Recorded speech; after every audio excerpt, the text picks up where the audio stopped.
سرخط مهمترین خبرها. وزارت گفت شرکت روسیه پول مهاجران را پرداخت می‌کند.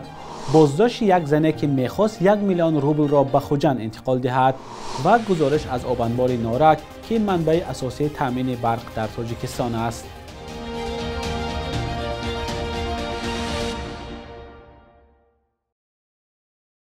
روز بخیر بینندگان عزیز، با آخرین خبرهای تاجیکستان و جهان در برنامه نوید بامدادی همراه شما هستیم. امروز 28 فوریه است و ساعت در دوشنبه 9. وزارت مهنت، مهاجرت و شغل اهالی تاجیکستان به قضیه اعتراض مهاجران تاجیک و ازبک به نپرداختن معاششان از سوی یک شرکت روسی واکنش کرد.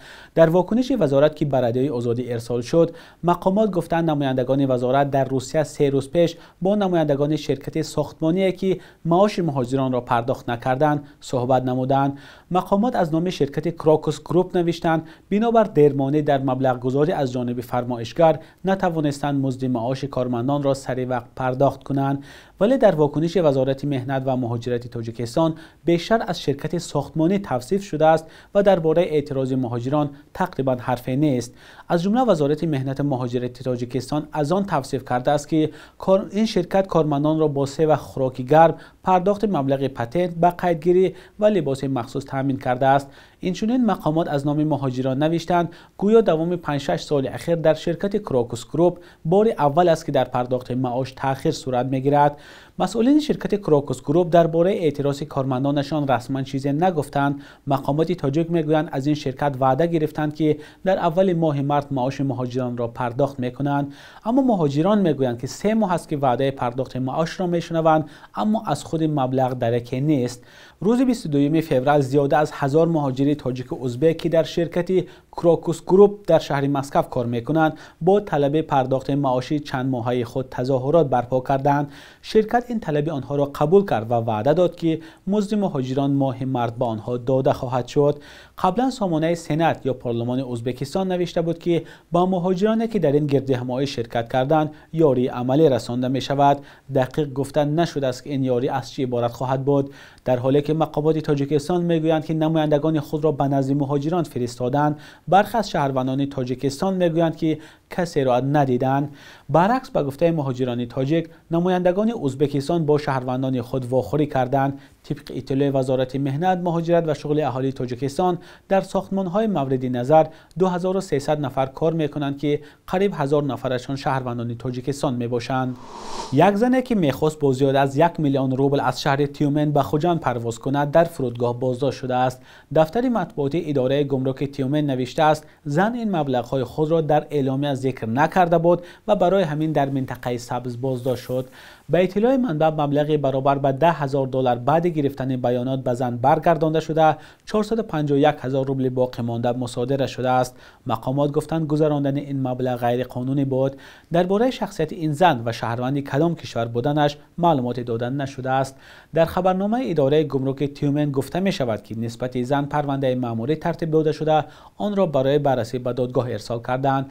از روی طلبات قانونگذاری روسیه این زن ممکن است تا 2 برابر بیشتر از مبلغی در اعلامیه ذکر نشده را جریمه سپارد یا پولها مصادره می شوند، چون در وقت گذراندن بیش از $10,000 باید اعلامیه گمرکی پر کرده سند درآمد هم پیشنهاد شود.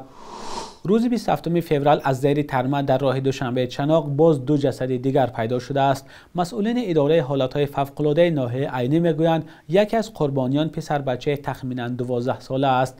روز 26 فوریه یک ماشین سبک‌رفت در نزدیکی نقب شهرستان زیر ترمه ماند و اکثر مسافرانش فوت دیدند. یک مسئول بخش حالاتهای فوق‌العاده در ناحیه عینی به رادیوی آزادی گفت کافتکاب باز یک جسد دیگر در جای حادثه ادامه دارد. به گفته همصحبت ما در عموم از زیر ترمه ها در 2 روز اخیر 4 جسد بیرون آورده به سردخانه ناحیه شهرستان فرستادند. مقامات تا حال شخصیت آنها را اعلان نکردند، اما همصحبتان ما در جای حادثه گفتند فوت دیدگان ساکنان ناحیه قبادیان هستند. روز 26 فوریه همچنین از تگی برف یک زن را زنده بیرون آوردند، ولی پزشکان احوال کبریا خدای بردیه و ساکن 37 ساله ناحیه قبادیان را وزنین ارزیابی میکنند. سطح آب آبانبار نارک 4 متر پایین شده است. مقامات سبب کمی آب را به سردی های ماهی انور پیوند دادند. آبانبار نارک یکی از منبع‌های اساسی ذخیره آب در تاجیکستان به حساب می رود و کم و زیادشوی آب در آن به تامین نیروی برق در کشور تاثیر دارد. همکارم محمود جان رحمتزاده به این آبانبار رفته این گزارش را آماده نمود. مقامات در شهر نارک گفتند که سطح آب آبانبار نارک 4 متر پایان رفته است. مقامات سبب کاهش یافتن آب را در آبانبار به سردی‌های ماهیانور ربط دادند. حالا آنها امید دارند با گرم شدن هوا آب آبانبار دوباره بالا می رود. نسبت به سال گذشته 4 متر کمتر شده است. از سببی که در همین ماه ینور هم خنکی و برق دادن کمترک خراجات برق هم خراجات آبانبار هم زیاد شد. بلند و پسشوی سطح آب آبانبار را از سطح بحر معین میکنند.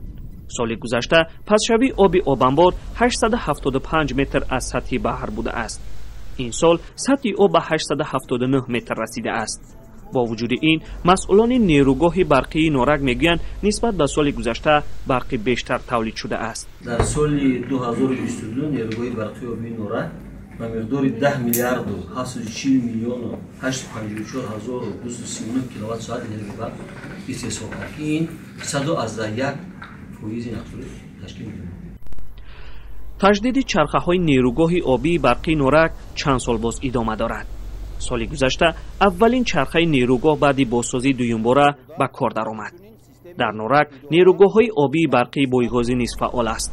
این نیروگاه نیز برق تولید می‌کند.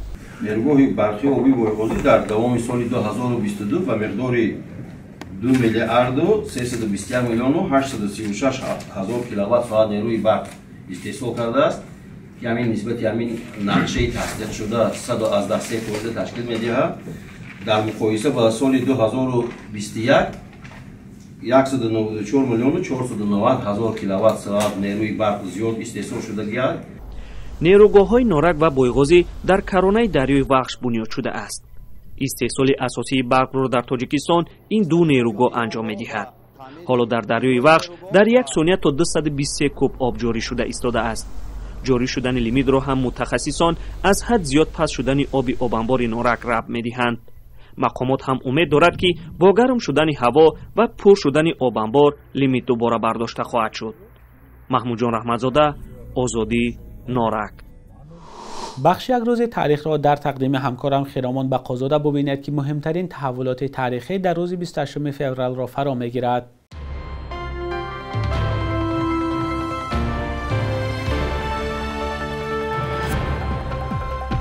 کمیسیون مجوزدهی کمیته رادیو و تلویزیون تاجیک برای ایجاد مانع و مشکلات در راه گرفتن اجازتنامه کار به شبکه‌های مستقل صدا و سیما مورد انتقاد شدید قرار گرفت.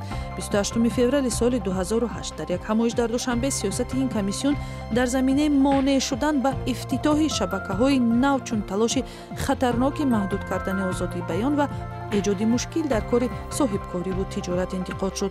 در سال‌های استقلالیت در تاجیکستان 25 رادیو و تلویزیون غیر دولتی ثبت شد که 18 عدد آن فعال است.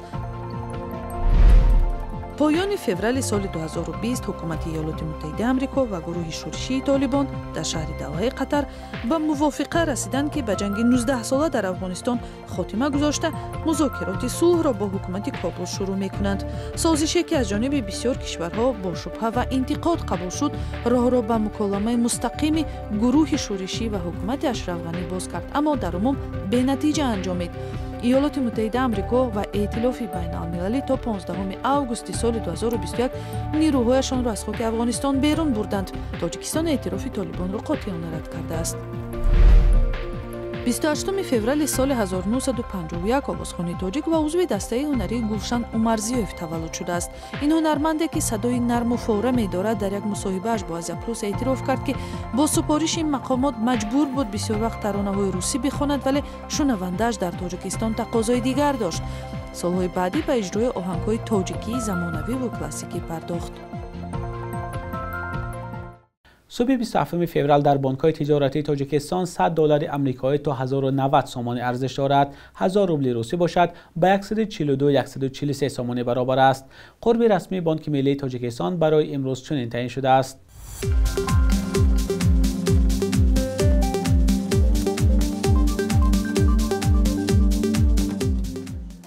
بینندگان عزیز، این آخرین بخش در برنامه نوید بامدادی بود. برایتان روز بابرار خواهانم. تشکر که با رادیوی آزادی هستید.